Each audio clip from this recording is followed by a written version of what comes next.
Mama tərəfdən mənim həmişə duaları məni saxlayıb, həmişə anamın xeyir duası mənim üstümdə olub. Yəni çox gənc yaşda da olmasa, bir 53 yaşda biz mamamı itirdik. Bu korona ərəfəsində böyük bir stres yaşadım, böyük bir zərbə oldu mənim üçün. Amma o gedməklə sanki üstümdə mələk kimi çıxdı və bugünkü gündə bilirəm ki, restart olundum və o mənə yenə də izləyir, fəxrlə deyir ki, mənim oğlum özü nəyəsə nail olub bugünkü gündə. Allah bütün anaları, bütün valideynləri qorusun, bütün ataları da, yəni valideynimizin qədrini bilin. Mən hər zaman qəbr üstə gedəndə ondan üzr istəyirəm və içimdən bir uşaq kimi ağlayıram, deyirəm ki, kaş mən vaxtında sənə dəyər verərdim, ay mama, kaş mən vaxtında səndən daha çox vaxt keçirdərdim.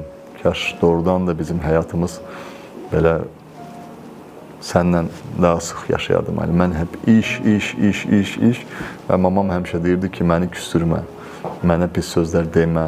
Mən də deyirdim, mama bəsdir də, şey olar da. Dedi ki, biz bilmək olmur, mən nə vaxt gedərəm, nə vaxt qalaram. İnanır sözümə bir onu bağışlaya bilmədim ki, anama çox qayğı və çox diqqət göstərə bilmədim.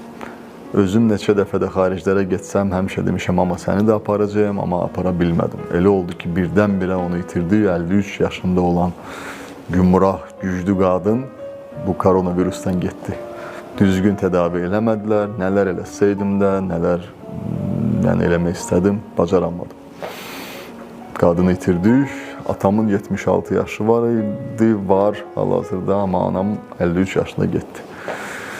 O böyük bir zərbə oldu mənim üçün, həyatda özümə qapandım, amma birdən-birə yuxuda mamanı gördüm və gördüm ki, o dedi ki, dayanma, durma. Mən gedmişəm, amma mən hər zaman sənin yanındayam. Mən hər zaman yenə də arxandayam, yenə də səni görürəm və izləyirəm və sən dayansan, bugünkü gündə qalxa bilməsin. Elə bir hissdən oyandım ki, sanki nəsə mənə yeni bir güc gəlib. Bütün yük düşüb mənim üstümdən və düşündüm ki, yox, mən də oradan dayanmamalıyım. Mən bu çətinliyə görmüşəmsə, mən bunları yaşamışamsa, mən bu əllərimlə özüm karantində çıxıb, qəbiri qazıb, bastırıb, özümüz yası yola vermişik. Yəni, heç kim yoxdur, karantin dövrüdür, nə molla çağıra bilirik, nə qəbir qazan, nə kimsə. İnsanlar, yəni, SMS-dən çıxan vaxtları idi. Düşünün ki, çox çətin idi o ərəfədə. Mən özüm də korona xəstəsi olaraq yatırdım. Biz ailəvicə qospitaldayıq. Mənə icazə verdilər ki, ged 2 günlük anavı bastır, təzdən qayıt qospitala. Yəni, düşünün ki, necə belə axmaq vaxtlar idi. İnsanlar çöldə yoxdur, yorğunluq, çətinlik, o maşını götürdüm, getdim, bastırdım, gəldim və ana sevgisi içimdə o qədər böyük idi ki, onu itirəndən sonra tutdum, gördüm.